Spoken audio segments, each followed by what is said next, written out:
Clones. Who doesn't love clones? A revolution in modern science and medicine, the method of reproduction in many plants, major player in everyone's favourite Star Wars films, the way to remove the undesirable from society and create this perfect species.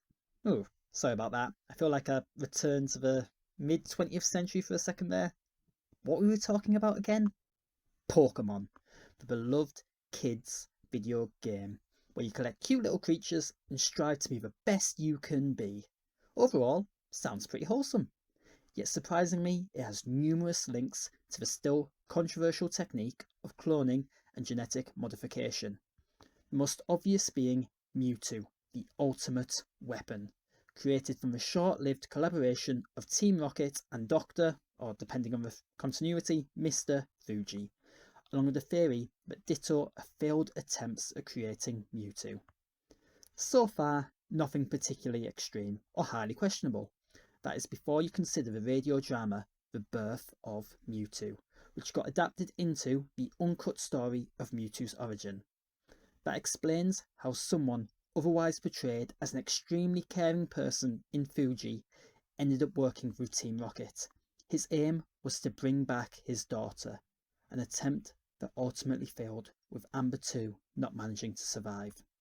The views towards human cloning and genetic modification have become less harsh over recent years, with the UK bioethics committees deeming GM morally permissible, and countries such as Japan and China setting up systems to allow for GM. In the latter, it's actually being carried out on children. Hilariously, it messed up big time.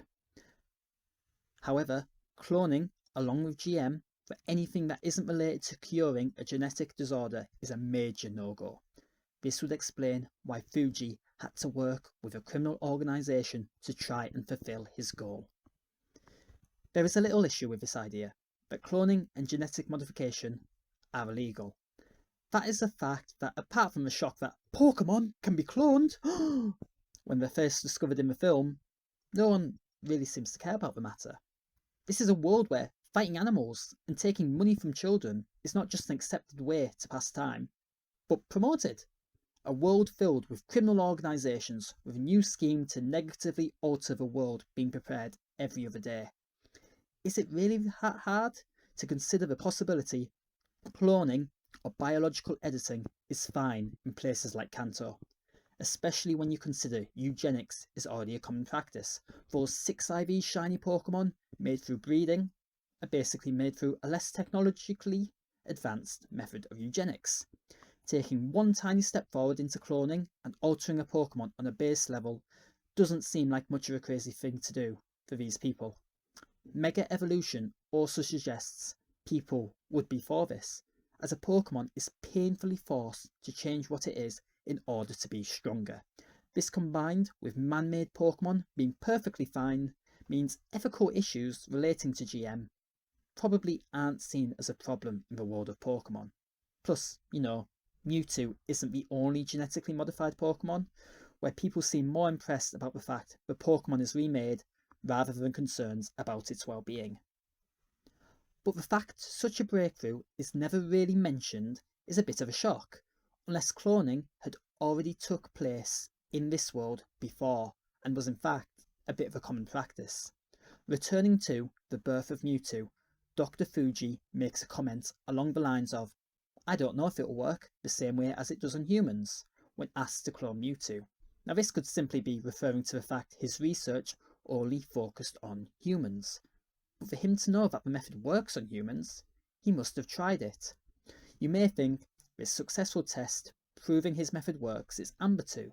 However, Amber 2 was created at a similar-ish time to Mewtwo and was actually a failure, leaving just one answer. There were previous successful attempts at human cloning. So who could these clones be? Well, one of the most recognised features of clones is the fact they are mostly biologically identical to the original and their siblings formed through this method.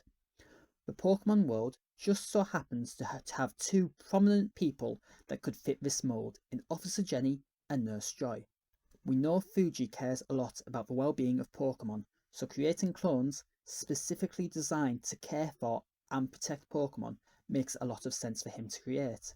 It also benefits Team Rocket, as it has been shown Pokemon centres are easy targets to steal numerous Pokemon from, while Officer Jenny appears somewhat incompetent, given her failure to apprehend members of Team Rocket and other criminal organisations on numerous occasions, though chances are, if this is an example of cloning, it would have nothing to do with Team Rocket, and maybe not even Dr. Fuji, with the actual cloning possibly being done by a different scientist decades prior.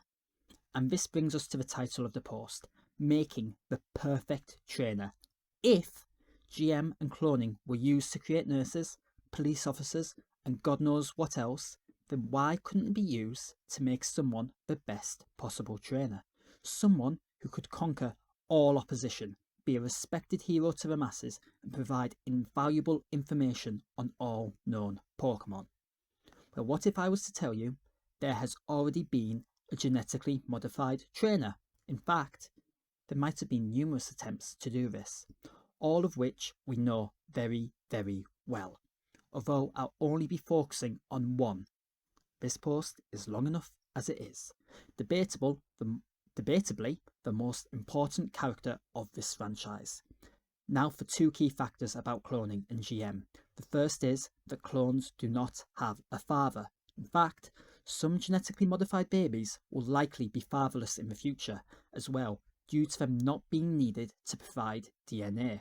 The second is that so far, all clones that have successfully been performed in real life have deteriorated at an accelerated speed, so die young and face a number of health issues. So, which character in the franchise do we know that is fatherless, has a health issue possibly related to the fact he's a genetically modified clone, and is viewed as one of the best trainers in the world? Red, the original protagonist of the franchise, has been a clone this entire time. You could describe him as a natural trainer after he managed to become champion and destroy a criminal organisation in such a short amount of time, and that is because he was biologically made to be the perfect trainer. His inability to speak could be related to him being an imperfect clone, or that his brain has already deteriorated, or the fact those who made him don't want him to talk back. The fact he ends up in a mountain alone for an extended period of time suggests his brain has deteriorated further and lost next to all sense of logical thinking. Plus, many have suggested Red is dead by the time Gold beats him in Mount Silver. Some theories suggest he died after the battle, and some say you encounter his ghost. Regardless, at the time of his death, Red would have still been a child, meaning he died young. But then, how can Red appear in later games, you may ask? The answer is another clone. Have you not been paying attention? Come on. This could explain the slight differences in Red between different media and over time, as they are not the exact same person, but instead a slightly altered clone. So yeah, for over 2 decades, we've been playing as a genetically modified, perfect trainer that has been cloned numerous times. Can you tell I'm bored? I know the theory has a lot of flaws. For example, the fact being a good Pokemon trainer is probably a lot more nurture than nature, and just massive holes that I've sort of glossed over or just simply ignore. I just want to create a somewhat plausible theory to pass the time, plus it's 2 AM. So apologies for any formatting, grammar, structure and spelling issues.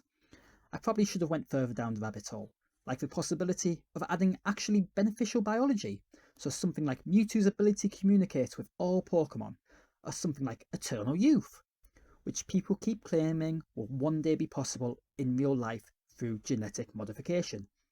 It's not like we all know a trainer who has a strange connection and bond with all Pokemon he encounters, appears to never age, gets mistaken for the perfect trainer Red by people who don't know the franchise too well, who's been brought up to be obsessed with Pokemon, seen as some sort of prodigy by many experienced professional trainers before he's really proven himself, is closely monitored by a scientist of some sort, and seems to forget a lot of his experiences and appears to revert in intelligence after a few years, because he had to be replaced with a new clone. Yeah, that would be ridiculous. No one in the Pokemon world would fit those criteria. No one, at all.